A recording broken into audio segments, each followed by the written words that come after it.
രാജശ്രീ വെങ്കിട്ടരമണൻ.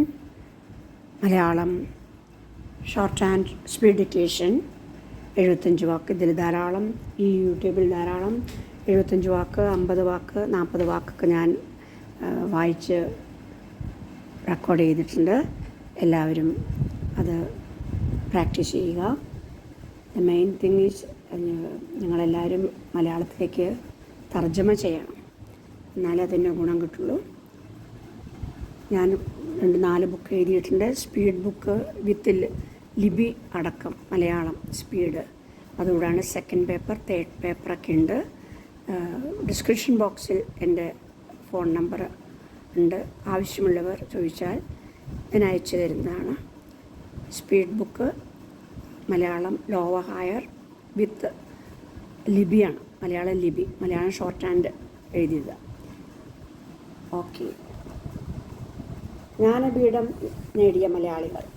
ഭാരതീയ സംസ്കാരത്തിന് സാഹിത്യത്തിന് നൽകപ്പെടുന്ന പരമോന്നത പുരസ്കാരമാണ് ജ്ഞാനപീഠം. ഭാരതീയ ജ്ഞാനപീഠം എന്ന സാഹിത്യ സാംസ്കാരിക സംഘടനയാണ് സമ്മാനാർഹരെ തിരഞ്ഞെടുക്കുന്നത്. ഇന്ത്യയിലെ വ്യവസായ പ്രമുഖനായ ശാന്തി പ്രസാദ് ജെയിൻ 1964 ഏർപ്പെടുത്തിയതാണ് ഇത്. 1.5 ലക്ഷം രൂപയാണ് സമ്മാനത്തുക.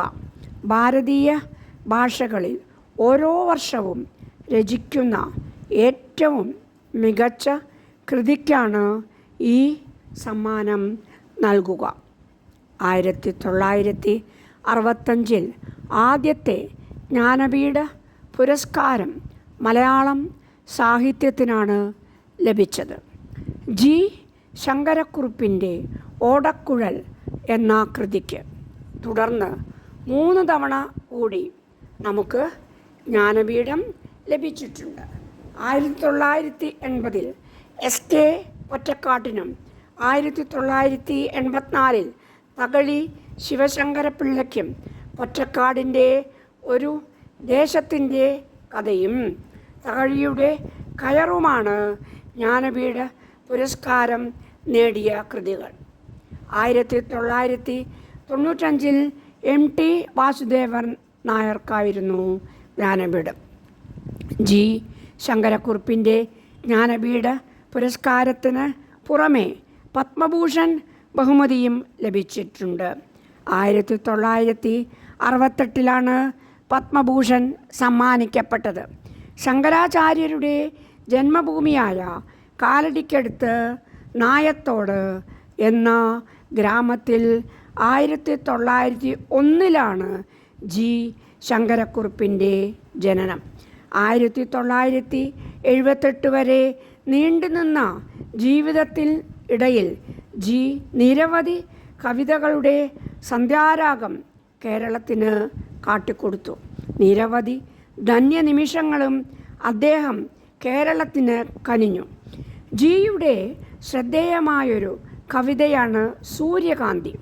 സൂര്യന് നേരെ തിരിയുന്ന സൂര്യകാന്തിയിലൂടെ അദ്ദേഹം മലയാളത്തിൽ ശക്തമായ പ്രതിരൂപാത്മക കവിതയ്ക്ക് ജന്മം നൽകി. തനിക്ക് ആവിഷ്കരിക്കാൻ ഉള്ളവ പ്രതീകങ്ങളിലൂടെ അവതരിപ്പിക്കുന്ന കവിതയാണ് പ്രതിരൂപാത്മക കവിത. ജിയുടെ എൻ്റെ വേളി എന്ന കവിത ഇതിൻ്റെ ഉത്തമ മാതൃകയാണ്. തനിക്ക് നരബാധിച്ചതിനെ കാലമൻ ശിരസിൽ അലണിക്കയായി മുല്ലമാല എന്നാണ് അദ്ദേഹം ആവിഷ്കരിച്ചിരിക്കുന്നത്.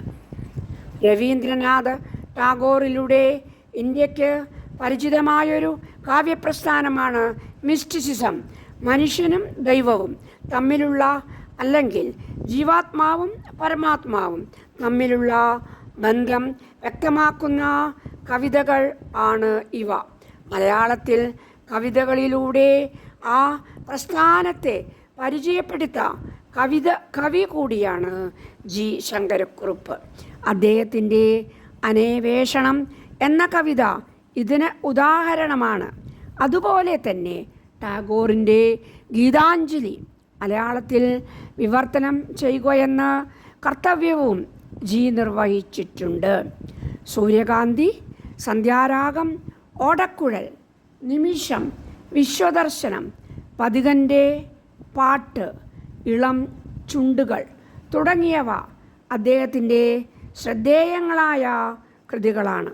ചന്ദനക്കട്ടിൽ എന്ന കഥാകാവ്യവും അദ്ദേഹം എഴുതിയിട്ടുണ്ട്. മലയാള കവിതയിൽ വിശാലമായ ലോകദർശനം അവതരിപ്പിച്ച കവി കൂടിയാണ് ജി. ആ വിശ്വദർശനത്തിൻ്റെ കവിക്ക് ആദ്യത്തെ ജ്ഞാനപീഠം നൽകിയത് തികച്ചും ഉചിതമായ തീരുമാനമായി പരക്കെ അംഗീകരിക്കപ്പെട്ടിരിക്കുന്നു.